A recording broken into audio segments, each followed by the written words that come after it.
Next we come to brand.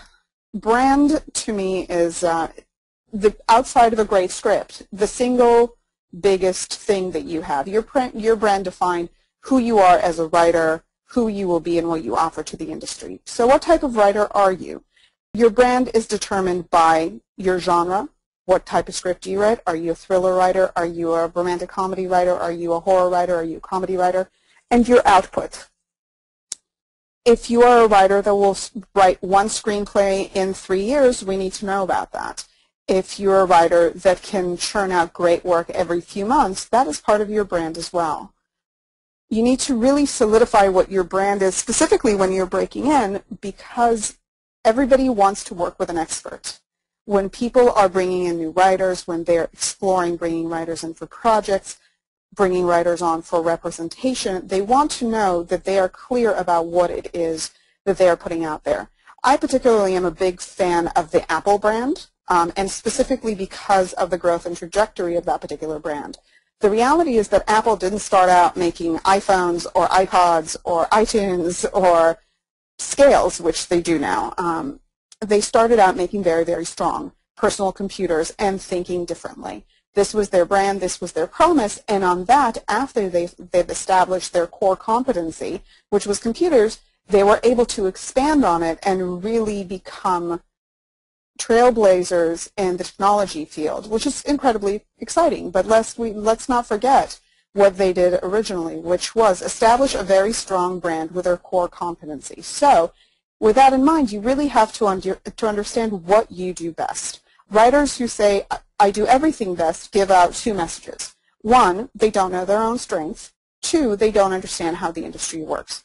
Everybody is selling something to someone, whether a production company is selling its list of upcoming movies to a distribution company, a development executive is selling a new writer to his or her superiors, or whether you are selling yourself as a brand, as an authority to an agent, manager, development executive, or producer, everybody's selling somebody. So you have to be really, really clear about what it is that you're selling. Having multiple scripts of multiple genres simply dilutes your brand and confuses those who are listening to you about what it is that you do and, more importantly, how they could utilize you.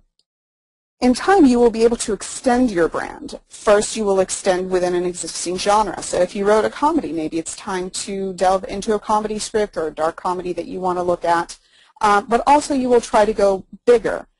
Look at key themes and see how far you can push them. Can you take a David and Goliath theme that seems to be prevalent in your work and make it and drill it into a summer blockbuster? These are the things that you will want to look at. You will also want to look at the brands that sell. There are, just like movies that are more popular and less popular, there are screenplay genres and screenplay types that are more and less popular. Let's look at your spec script. This is not the market that it used to be. Selling spec screenplays in the 90s was quite a different proposition that seemed to be easier back then, and we heard stories about screenplays selling for $500,000 or $1 million every week from unknown writers that were emerging. The reality of what happened then is that a lot of people lost their jobs. A lot of people made foolish bets, bought material that shouldn't have been bought, or bought material that they couldn't turn around and put into production, and lost their job very quickly. And so in today's market, we are very weary of buying specs that are not vetted, that are not from within the industry. For anybody who doesn't know, a spec screenplay is a screenplay that is written speculatively without the investment or direction of a management company, an agency, a production company, et cetera, et cetera. Last year, in 2012, only 132 spec screenplays that we know of sold within the industry. And so it's important to look at those numbers and understand that spec scripts are not moving the way that they used to. There are realistic expectations for today's spec that are quite different. In today's market, even of those 132 spec screenplays that sold, only about 10% will actually get produced. In today's spec market, your spec script is more often used as a writing sample. Writing sample is material that agents and managers send out to production companies in order to show your strength as a writer, that bring you into general meetings as well as pitch meetings, and that land you writing assignments.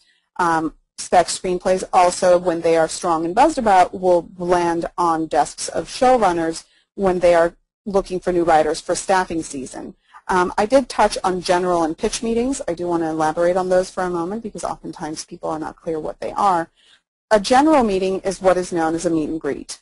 It is when you go into a production company or a management company that has asked you to just have a general with you, in which you go and introduce yourself, and they're there to see how do we jive, how do we all get along, so that in the future when the time comes, perhaps there's something you can work on together.